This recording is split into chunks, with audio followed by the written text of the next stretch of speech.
Atheist Android welcomes you to automated response. Hello, Atheist Android here with another automated response. Your convenient counters to creationist crap. Riddle me this. What do all these people have in common? Isaac Newton, Galileo, Francis Bacon, Heisenberg. No, Heisenberg.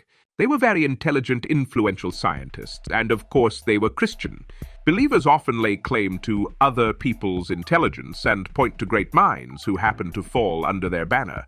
You know, as if pointing out that algebra was pioneered by a Muslim proves anything about Islam, or pointing out that Isaac Newton was Christian proves anything about Christianity. Newton, who was arguably the brightest scientist who ever lived, he believed in God. Checkmate. Well, I guess that proves it. Instead of saying, I've discovered the law of gravity, I don't need God, he said, what a brilliant God that did it that way. Have you ever heard of this little thing called confirmation bias? Well, of course Moses parted the Red Sea. Isaac Newton probably believed he did. Sure. Argument detected. This famous genius believed. Point 1.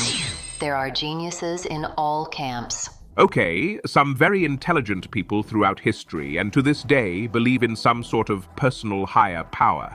So fucking what? Who gives a smeg? There are just as many who don't or did not. Richard Dawkins, Stephen Hawking, Albert Einstein, Charles Darwin, Sigmund Freud, Brian Cox, George Orwell. The list goes on and on, just as the list of Christian or Jewish or Muslim scientists, authors, and philosophers goes on and on. This name-dropping just comes down to petty, worthless point scoring. Fact is, nobody works based on faith in a scientific setting. Not even the faithful. If you have a Muslim scientist, a Jewish scientist, and a Christian and an atheist scientist all in one room, the one thing they can all consistently agree on is science, the facts that they can demonstrate. Point 2. Historical context. For one, who knows what these people would have believed had they been born now with all the knowledge and science of our time? And secondly, it's kind of redundant to point to people who existed in a place and period where not conforming with their country's particular doctrine was foolish or outright dangerous. Alan Turing cracked the Enigma code, turning the tide of the Second World War and saving an estimated millions of lives. His reward? Well, he was gay, so thanks to religiously inspired law, his high-achieving career was stripped from him, and he was chemically castrated. These chemicals messed up his body, his hormones, and his mind, giving him severe depression, and more than likely leading to his suicide a year later. Giordano Bruno was burned at the stake as a heretic by the Roman Inquisition for being a pantheist and for correctly believing that stars are distant suns with their own solar systems and that there was a wider infinite universe with planets other than ours. Galileo, a Christian himself, had to spend the last 9 years of his life under house arrest merely for supporting Copernicus's correct theory that the Earth orbits the Sun. In the interest of time here, this is just a very generous few examples from the countless throughout history who were persecuted or outright killed by religious dogma.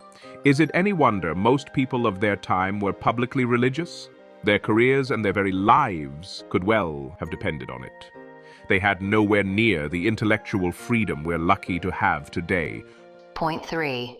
Undesirable mascots. Another problem with pointing to desirable representatives for your theological stance is that it can be easily flipped. Sure, Francis Bacon and C.S. Lewis believed in a god, but you know who else did? Osama bin Laden, Vlad the Impaler, the Borgia, Al Capone, Muammar Gaddafi, Catholic priests who molested children, serial killers Albert Fish, Jeffrey Lungden, Samuel Little, Dennis Rader, Ben Field, and many, many more. Aren't we forgetting someone? And of course, Adolf Hitler. He was leader of the runners-up in World War II. I can almost give you the page reference of Mein Kampf, where he says that his desire to slaughter the Jews is because his fealty to the work of the Lord. he regards it as a holy cause. That's in Mein Kampf. Maybe he doesn't have the authority to say that, but you can't call him secular. On the belt buckle of every Nazi soldier, it read, Gott mit uns, God on our side. Conversely, you believers could argue that there are plenty of evil atheists and secularists who did terrible things, and you'd be absolutely correct. My point here is that this endless name game of famous theists versus famous atheists is worthless and embarrassing. While there are intelligent, influential, admirable people in whatever camp you happen to be in, there are also people from history's rogues gallery in there. But hey, we've spent enough time on the scum of humanity. Let's go back to those clever people you pointed to. Point 4. Geniuses can be wrong too. Even the greatest minds are limited and can simply be wrong about things. Take it away, Mac from Always Sunny in Philadelphia. Aristotle. He believed that the Earth was the center of the universe, and everybody believed him because he was so smart, until another smartest guy, Galileo, and he disproved that theory, making Aristotle and everybody else on Earth look like a bitch. Galileo then thought comets were an optical illusion, and there's no way that the moon could cause the ocean's tides. He was also wrong.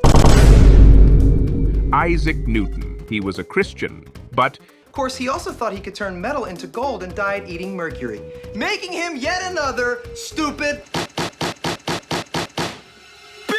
bitch. So in context, Mac is actually arguing for religion in this clip.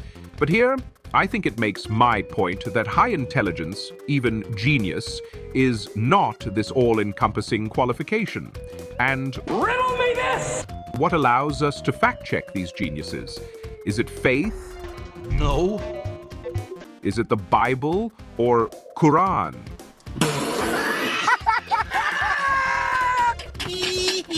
Good old, reliable, testable, unbiased science is what allows us to say Newton was correct about gravity but incorrect about alchemy. I am the atheist android. Thank you all for watching. Now fuck off.